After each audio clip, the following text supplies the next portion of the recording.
आपको होने वाला हर अनुभव मुख्य रूप से आपकी रीढ़ से संचालित होता है। अगर आप इस पर थोड़ी महारत पालें कि ये कैसे संचालित होता है, तो आप ये पक्का कर सकते हैं कि अपने लिए कैसा अनुभव पैदा करना है। आप देखेंगे कि 2-3 सप्ताह में आपके जीवन में काफी बदलाव आ जाएगा। जीवन का जो भी अनुभव हो, चाहे वो प्रकाश हो या ध्वनि, कोई स्वाद, कोई गंध या संवेदना, अनुभव का जो भी रूप हो, दर्द हो या खुशी, आपको होने वाला हर अनुभव मुख्य रूप से आपकी रीढ़ से संचालित होता है। अगर रीढ़ हटा ली जाए या जो रीढ़ से गुजरता है वो किसी तरह अव्यवस्थित हो जाए तो कोई अनुभव नहीं होगा। हमने हमेशा रीढ़ को ब्रह्मांड की धुरी के प्रतीक के रूप में देखा है।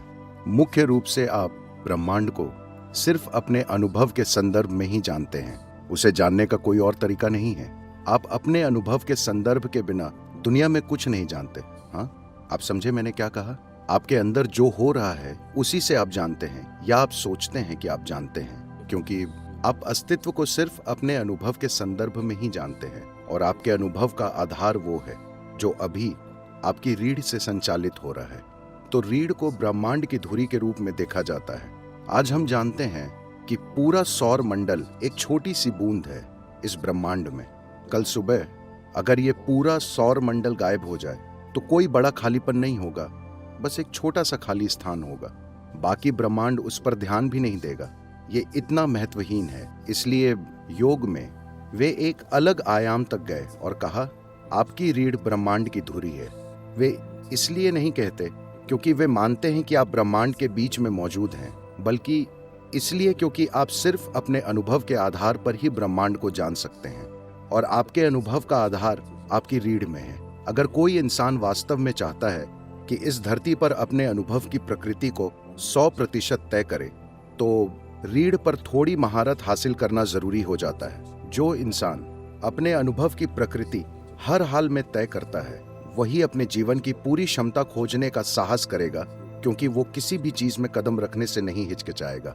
अगर आपका अनुभव आपको छोड़कर किसी और चीज से तय होता है, तो स्वाभाविक है कि आप कुछ चीजों से बचने की कोशिश करेंगे और कुछ के पीछे जाएंगे। जिन भी चीजों को आप अच्छे अनुभव को प्रेरित करने वाली मानते हैं, आप उनके पीछे जाएंगे। जो भी चीजें आपके अनुसार बुरा अनुभव उत्पन्न करेंगी, आप उनसे दूर जाएंगे। जब आपकी चेतना में ये विभाजन हो जाता है कि आप अस्तित्व को 2 भागों में बांट देते हैं, तो परम मिलन को जानना अनावश्यक रूप से मुश्किल हो जाता है। खुशी, प्रेम, आनंद पर इतना जोर इसलिए दिया जाता है ताकि आपका अनुभव किसी और चीज से तय न हो। अगर आप यहाँ बैठकर ये सोच लें कि ये पेड़ आप में अच्छा अनुभव पैदा करता है और वो पेड़ आपके अंदर बुरा अनुभव पैदा करता है, तो स्वाभाविक रूप से आप कभी वहां नहीं जाएंगे। आप बस यहीं घूमते रहेंगे। अभी यही हो रहा है। जीवन के हर पहलू के साथ यही हो रहा है। तो जब आप दुनिया को बांट देते हैं, लोग आपको मूर्खतापूर्ण चीजें बता रहे हैं कि आपको अपने दुश्मनों से प्यार करना चाहिए। मुझे नहीं समझ आता कि जीवन को इतना कठिन क्यों बनाया जाए। पहले किसी को दुश्मन बनाओ और फिर उसे प्यार करने की कोशिश करो।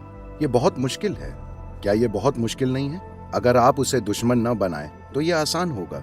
उसे दुश्मन बनाओ और फिर उसे प्यार करने की कोशिश करो, ये एक असंभव शर्त है। नहीं, वे हमेशा आपके लिए असंभव चीजें तय करना चाहते हैं ताकि आप लगातार वहां जाएं। चलिए संभावनाओं पर नजर डालते हैं। सिवाय इसके कि आप दुनिया को न बांटें, दुनिया को गले लगाना बहुत मुश्किल है ना?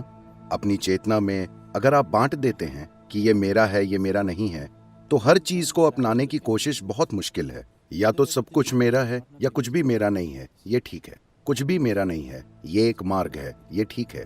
या सब कुछ मेरा है, ये ठीक है, ये काम करेगा, ये व्यवहारिक समाधान है। तुम मेरे दुश्मन हो पर मैं तुम्हें प्यार करता हूँ, ये बहुत ही मुश्किल है। ये एक यातना है। और दुनिया को विभाजित करने का आधार है कि कहीं एक चीज आपके भीतर सुखदता पैदा करती है तो दूसरी चीज अप्रियता। तभी आप दुनिया को विभाजित करते हैं, है ना? ये मुख्य रूप से बस जीवन चलाने का तरीका है। आप जानते हैं कि अगर आप यहाँ जाएंगे तो अप्रियता होगी और वहां जाएंगे तो सुखदता, तो धीरे धीरे आप वहां जाने लगते हैं, यहाँ नहीं। और कुछ समय बाद आप वहां बिल्कुल भी नहीं जा पाते, क्योंकि आप जानते हैं कि आपके अंदर कितनी अप्रियता घटित होती है। जब आप खुद अपने अनुभव की प्रकृति तय करते हैं, सिर्फ तभी आप अपने भीतर उसे सुखद रख सकते हैं, चाहे आप कहीं भी हों। अगर लोग अप्रियता पैदा करते हैं तो वे आपके आसपास कर सकते हैं, आपके भीतर कभी नहीं। ये आजादी होने के बाद ही आप वास्तव में समावेशी हो सकते हैं, वरना आप अटक जाते हैं। हर छोटी ध्वनि जो आप सुनते हैं, देखिए कि क्या आप उसे अपनी रीढ़ से संचालित कर पाते हैं। जो भी आप देखते हैं, देखिए कि क्या आप उसे अपनी रीढ़ से संचालित कर पाते हैं। अभी मैं बोल रहा हूँ, आवाज खुद इस तार से नहीं जा रही, बल्कि विद्युत आवेग के रूप में वो इस तार से स्पीकर तक जा रही और फिर बूम। अगर मैं इसे काट दूं तो वो काम नहीं करेगा, ये काम नहीं करेगा। रीढ़ ऐसी ही है। रीढ़ खुद कुछ नहीं जानती, मगर वो हर चीज संचालित करती है। जो तारों के इस पूरे गुच्छे को समझता है, सिर्फ वही ध्वनि को सही तरह से मैनेज कर सकता है कि ध्वनि कैसी होनी चाहिए।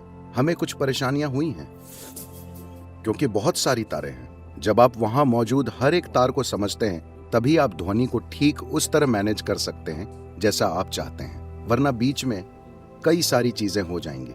यही चीज इसके साथ है।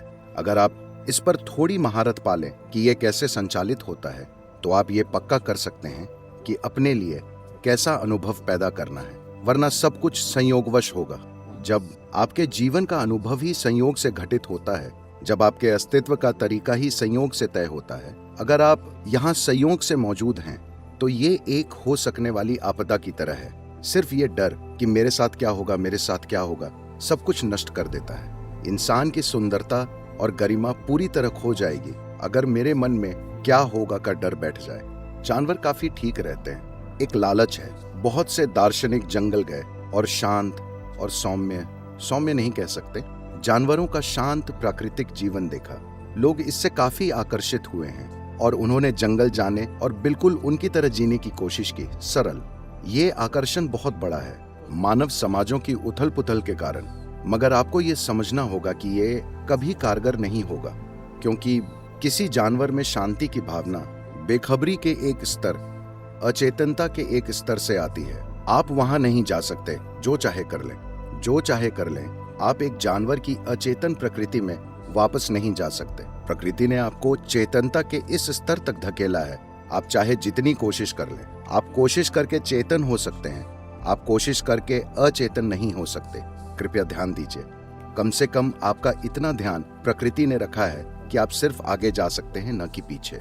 दार्शनिकों और बाकी अलग अलग तरह के लोगों ने इस आशा से जानवरों की तरह सरल जीवन जीने की कोशिश की कि जीवन ठीक हो जाएगा, मगर यह कारगर नहीं हुआ। ऐसा होने की वजह बाहरी स्थिति की जटिलता नहीं है।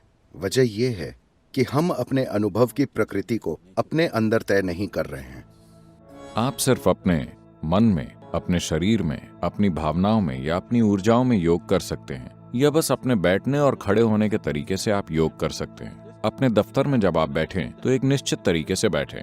देखिए, आप में से ज्यादातर लोग ऐसे बैठे हुए हैं, ठीक है।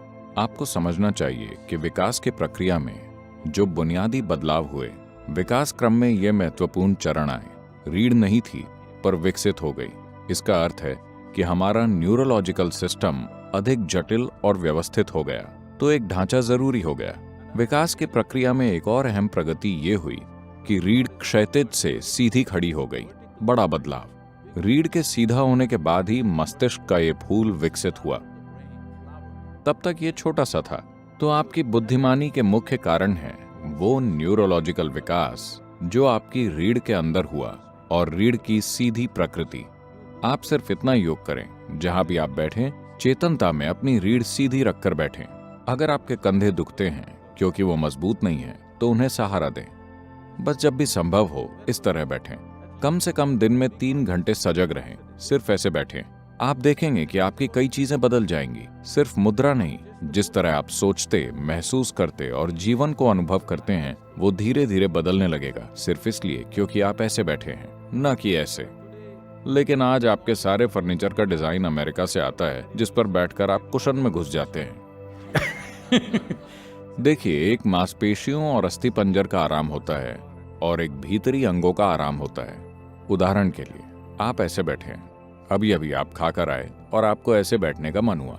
आपको समझना चाहिए कि सभी महत्वपूर्ण अंग इस हिस्से में हैं। वो एक जगह जुड़े हुए नहीं हैं, वो सभी नेट में झूल रहे हैं। अगर आप ऐसे करेंगे तो वो सभी इस तरह एक के ऊपर एक गिरेंगे, उनमें से कोई भी ठीक से काम नहीं करेगा। आप बस इस तरह बैठें, वो अलग अलग झूलते हुए अपना काम करते रहते हैं। ऐसे बैठने से काम बिगड़ेगा। तो खासकर भोजन के बाद आप इस तरह लेटते हैं तो सब कुछ भीतरी अंगों पर बहुत भार पड़ेगा और वो ठीक से काम नहीं करेंगे।